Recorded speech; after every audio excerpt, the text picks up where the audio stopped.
안녕하세요. 세상을 이롭게 하는 일에 관심 많은 승무원쌤 김용숙입니다. 한동훈 국민의힘 전 대표가 이재명 대표를 향해서 한 말 중에서 한마디도 일가를 했습니다.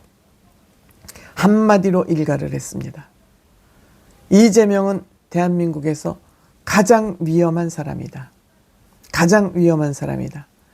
저런 사람이 만약 대통령이 된다면 대한민국은 계엄 그 이상의 일을 벌릴지도 모르는 사람이 바로 이재명이라고 일갈한 바 있습니다.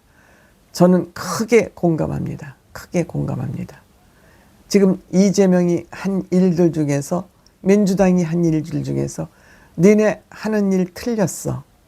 지네 편이라고 생각하는 헌법재판소에서마저 이재명과 민주당 너희들은 하는 짓이 틀려먹었어 라는 판결이 나왔습니다. 다름 아닌 민주당에서 탄핵 소추를 했던 검사 3명, 감사원장 1명, 이 사람들의 탄핵 소추권이 13일 날 모두 기각이 됐습니다. 탄핵 소추한 거 모두 8대0, 지금까지 탄핵 소추한 8건이 모두 기각, 완패로 끝났습니다. 완패로 끝났습니다. 그러니까 이 민주당은 복수를 하는 것입니다. 탄핵을 하는 것이 아니라. 민주당에서 하는 탄핵은 본질적으로는 복수극이다. 즉 이재명은 지금 이해충돌이 되는 본인의 죄를 막기 위해서, 본인의 죄를 제거하기 위해서 하는 복수극이지 이것은 탄핵이 아니다. 그렇기 때문에 이재명은 권력을 가지고 본인의 죄를 막고 있기 때문에 이것은 이해충돌이다. 최재해 감사원장은 문재인 정부 시절 서해 공무원 피격 사건을 조사한다고 감사원장, 또 탈원전 통계 조작을 한 사실을 감사한다고 탄핵. 즉 감사원에서 지금 국민권익위원장을 탄핵했다고 명분은 그렇게 해서 탄핵을 시켰지만 탄핵의 본질은 서해 공무원 피격 사건, 이것 감사 들어가고 탈원전 통계 조작한 것을 감사 들어가지 하자 감사원장을 탄핵한 것입니다. 물론 이것은 이재명하고는 직접 연관은 없지만 문재인 정부 시절에 있었던 민주당 떨거지들하고는 관련이 있는 일입니다. 그 다음에 이창수 중앙지검장은 다음은 검찰총장이 되는 그러한 자리입니다. 그런데 이창수 검사가 성남지청장으로 있을 시절, 성남지청장으로, 즉 이재명이 집이 있고 분당이 있는 성남지청장 시절, 이재명의 백현동 사건, 성남FC 사건, 후원금 받은 사건이죠. 이런 등등을 조사한 사람입니다. 그런데 이창수 검사가 서울중앙지검으로 오자 탄핵을 한 것입니다. 또 여기에 같이 한 검사 2명도 결국 이재명을 조사했다는 그 이유로 탄핵을 한 겁니다.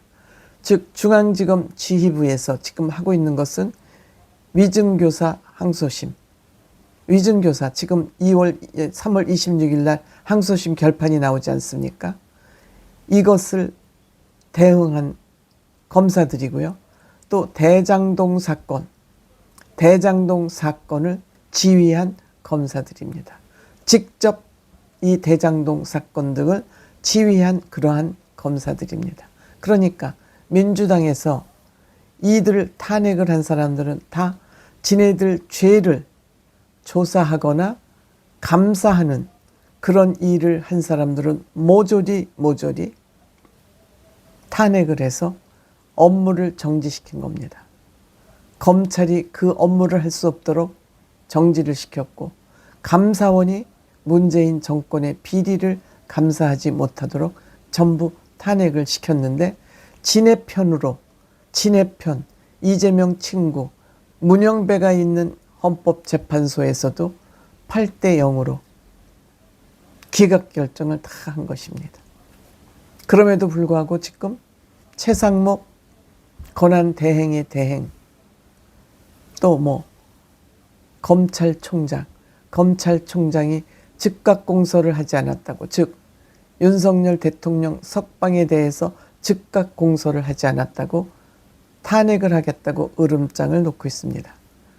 이제는 국민들도 이번에 이 탄핵건에 대해서 내용을 샅샅이 알았기 때문에 탄핵을 한다고 엄포만 놓고 있지 탄핵을 못하고 있습니다. 만약 헌법재판소에서 한덕수 전 총리 탄핵 심판 결과가 나오면 한덕수 총리가 총리직에, 대통령 대행직에 복귀하게 됩니다. 그렇기 때문에 지금 헌법재판소에서는 한덕수 총리의 재판이 2시간 만인가에 심판이 끝났음에도 불구하고 아직 심판 결과를 내놓지 않고 있습니다. 다 윤석열 대통령의 탄핵 결과, 한덕수 총리의 이 탄핵 결과, 만약에 윤석열 대통령 탄핵이 기각 내지는 각하로 끝날 경우에는 윤석열 대통령은 대통령직에 복귀를 하게 됩니다. 그렇기 때문에 지금 한덕수 총리 탄핵을 기각할 경우 바로 윤석열 대통령 탄핵 심판과 물려지면 그 대통령직에 복귀한 대통령과 한덕수 총리의 대행직이 맞물리면서 충돌할 염려가 있으니까 이것을 지금 정리를 못해서 아직 윤석열 대통령 심판 선고일을 잡지도 못하고 있는 것입니다. 이들이 얼마나 못된 짓을 그동안 많이 해왔는지 지금부터 완벽하게 꼬이기 시작하는 겁니다. 그동안 못된 짓을 했던 것이 다 숨겨져 왔었는데 윤석열 대통령이 계엄에 의해서 탄핵이 됨으로써, 그렇기 때문에 전한길 씨는 이것을 계몽령이라고 하고 있는 겁니다. 이들의 껌껌한 범죄 사실이 밖으로 다 드러날 수 있도록 윤석열 대통령이 몸을 던졌기 때문에 전한길 선생이 윤석열 대통령의 계엄을 계몽령으로 부르고 있는 것입니다. 물론 그렇더라도 헌법을 위반하고 계엄을 하면 안 되는 것이죠. 하지만 그런 의미에서 윤석열 대통령은 이들의 죄들이 지상 위로 낱낱이 공개되게 했다는 점에서는 대통령의 일부 공은 인정해야 된다, 이런 생각입니다.